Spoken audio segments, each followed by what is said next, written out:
Hi everyone, and welcome to the personality module for Introduction to Psychology.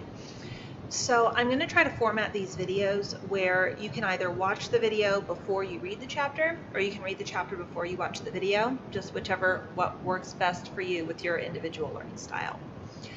So we're going to start off with discussing the Freudian and neoFreudian contributions to the field of personality theory.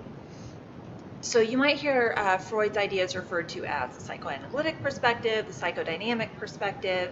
It just kind of depends on how it's being worded in the source that you're going from. But a lot of times within popular culture and even within contemporary psychology, you see Freud's ideas characterized as basically everything is your parents' fault, and there's a lot of sex stuff thrown in there too.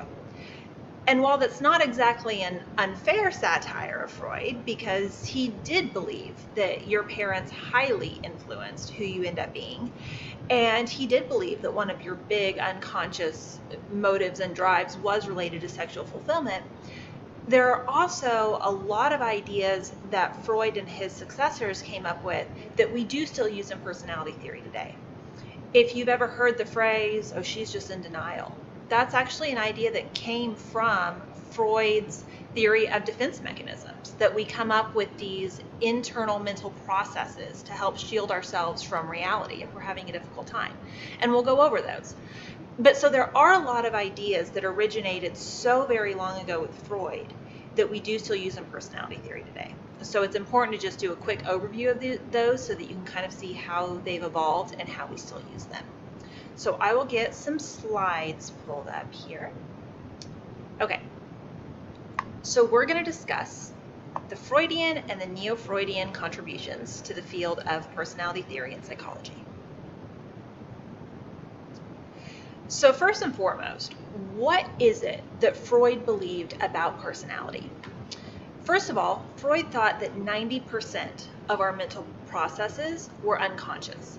You've probably seen this displayed in other places in your textbook as an iceberg, that there's this 10% tip of the iceberg of the thoughts that you have in your mind, but under that 10% is this whole other network of things that are happening mentally that you don't even become aware of consciously. Freud proposed that a good majority of that 90% is actually this constant internal battle. That we have this internal child, this internal pleasure seeker that he termed the id, that's always after, I want what I want and I want it now. And he believed that the id was highly motivated by sexual pleasure and by anger and aggression. And then he believed there was this other internal component that we all have that was like an inner parent or your inner shoulder angel, or the part of you that kept saying, we really shouldn't do that because here's all of the bad things that would happen if we did. And he referred to that as the superego. And what Freud believed is that these two are always in battle, and that at some point, for every argument that's happening internally, either one of them is going to win or there's going to be a compromise. And so Freud believed that basically our personality is the results of these competitions. Which ones win for which topics or which compromises are reached. And so he believed that a person who had a healthy personality was someone who had found that balance, that they can satisfy their desires reasonably without finding guilt. And he believed that if you went too far one direction or the other, there was going to be something unhealthy going on within your personality. And this is where this idea of defense mechanisms come into play. So Freud believed that whenever you felt unsettled about how those internal conflicts were resolved, you gave in too much to your id, and now you're feeling guilt and shame because you were self-indulgent. Or you feel bored and repressed and stifled because your superego always wins and you never let yourself experience any pleasure or have any fun. He believed that that was going to cause intense anxiety. You weren't going to be satisfied with your life if you were living that way. And so your mind would deploy these defense mechanisms to try to restore the balance.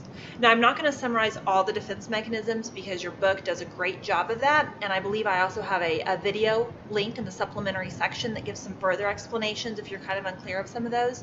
But the important thing to know is that some of those defense mechanisms are still used in personality theory today, and we used the idea of the example of denial a few minutes ago. So Alfred Adler came along and he made some modifications to Freud's ideas. So Freud believed that our unconscious motivations a lot of times could be traced back to something related to sex or anger and aggression, whereas Adler thought that was too simple. That didn't quite capture the diversity of human motivation, and that actually, if you add in the idea of an inferiority complex, if you've ever heard that phrase before used in just popular culture, the idea of an inferiority complex actually came directly from Alfred Adler as a modification to Freud's ideas.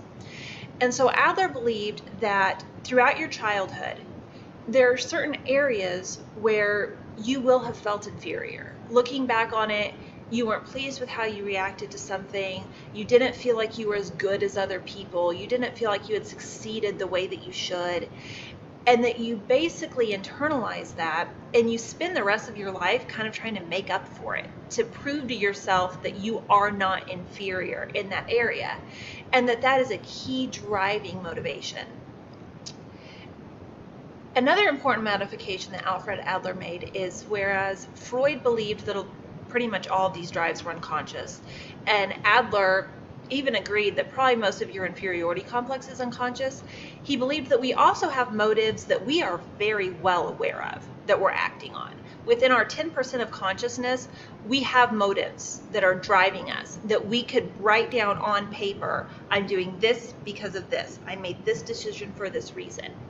And so he simplified those conscious motives into three key areas: your occupation, which is your career; societal, which is your friendships; and love, which is seeking an intimate partner.